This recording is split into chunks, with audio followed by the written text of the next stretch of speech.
Today we're going to be reading about another person that was very helpful during the Civil Rights Movement.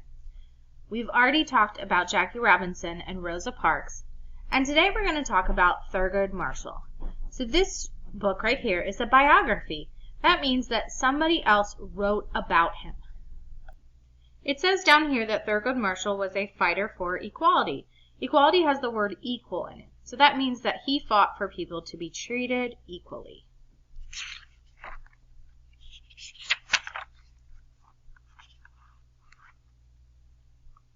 Thurgood Marshall was the first African American appointed to the Supreme Court, the highest court in the United States. So appointed means that he was elected and given that job.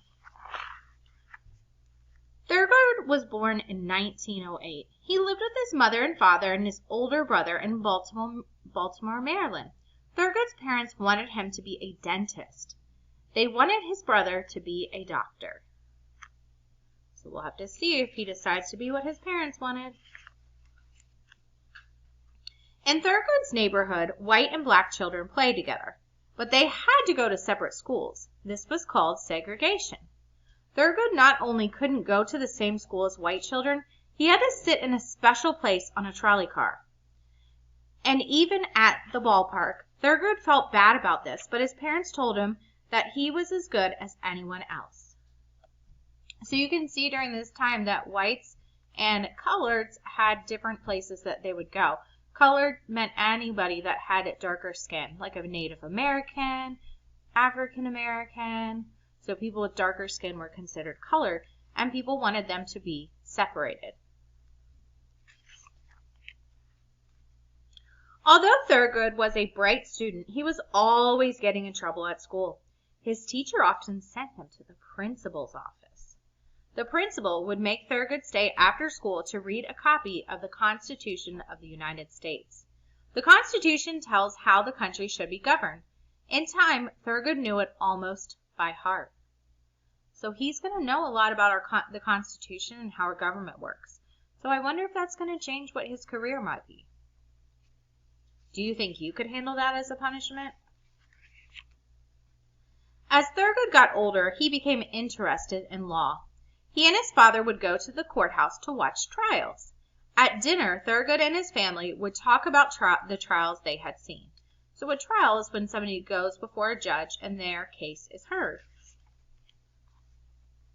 Thurgood and his brother went to Lincoln University in Pennsylvania. His brother did very well, and in time, he became a surgeon. That's the type of doctor, so I bet his parents are happy. At first, Thurgood was more interested in sports and parties than in his studies. Thurgood got in trouble just as he did back in grammar school. So grammar school is how they used to call elementary school during this time. Thurgood had worked hard to get into college. Now he knew it was time to start working hard again. During his third year in college, Thurgood met Vivian Bury. Vivian and Thurgood fell in love and were married.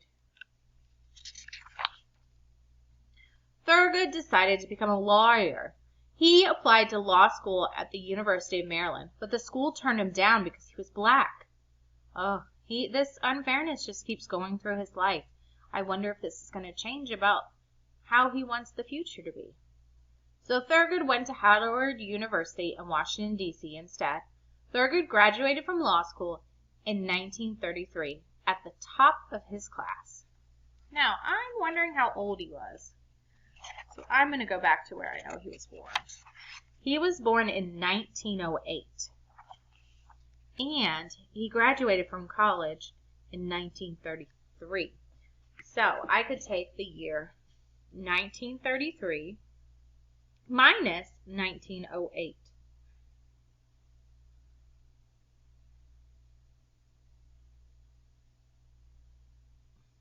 Or you could do 33 minus 8. I'll give you a minute to see if you can figure this one out. 25? He was 25 years old when he graduated from law school. That's pretty awesome. He set up his law office in Baltimore.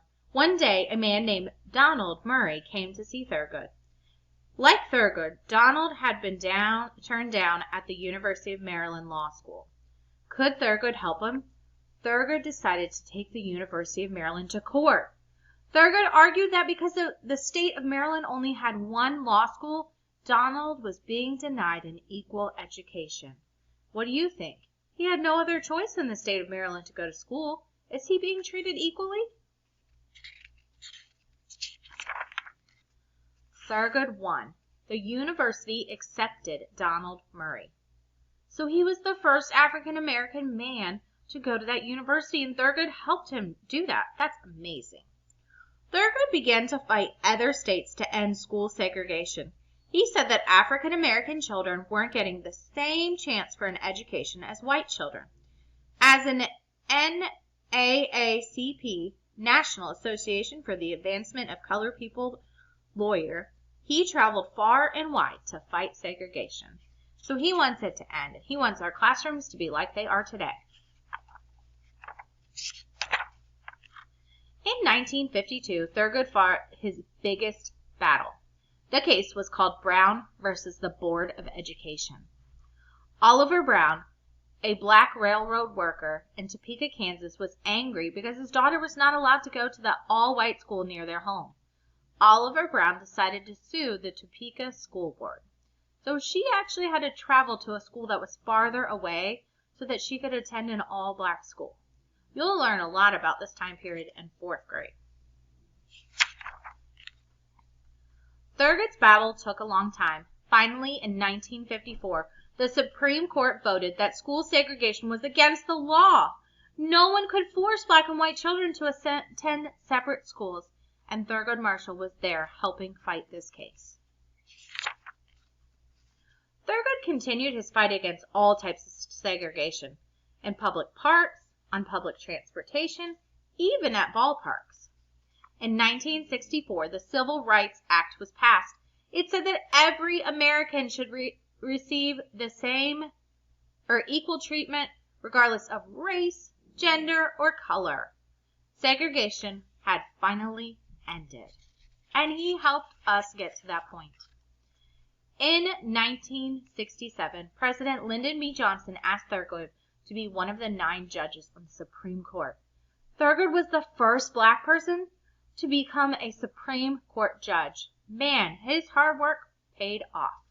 So big cases that are seen that go to the federal government are seen by the Supreme Court, and it selects judges that serve until the end of their life. Now, if you had something little happen, you would just go to the court in Williamsburg. The judges of this high court try to understand the true meaning of the Constitution of our government. They try to make sure the words of the Constitution are carried out. The Supreme Court is the highest court in the country. It began over 200 years ago when the Constitution of the United States was written. George Washington, Benjamin Franklin, and other people signed the Constitution. But it was up to the judges on the Supreme Court to make sure our country's laws do what the Constitution says. So the federal government judges and lawyers, they decide whether laws agree with the Constitution and whether someone is guilty of breaking a law. They have a really important job. Thurgood Marshall always believed in the words of the Constitution. He was proud to serve on the Supreme Court. In his peaceful yet powerful way, he continued to speak out for equal rights for all people until he died in 1993. So at the back of our book, we have something called an index, and an index is used in a nonfiction text to help you. If you were doing a paper or you just wanted to find out information about one thing, then you could look it up. So if you just wanted to know about the Brown versus Board of Education, you could just turn to pages 22 through 24. So it lists all the topics that are covered in this book. Sometimes a nonfiction book has a glossary, but our book today does not. I hope you enjoyed learning about young Thurgood Marshall and that you are amazed by what he was able to do for our country. He was a lawyer who defended people at a time when not all people had equal rights. So not all of us were being treated equal, and he went for the person that was not being treated equal. He was also the first African American Justice of the United States Supreme Court. He was the first African American to serve on the Supreme Court, and I bet it's because his passion for equality showed throughout his life, and they knew that he would make great change in our country. So now you've learned about quite a few famous Americans. Has your favorite famous American changed? I can't wait to find out what you're going to write about in your next All About book. You also have a video and activity to do after listening to this story. I hope you enjoy learning some more details about Thurgood Marshall and what an amazing person he was for our country.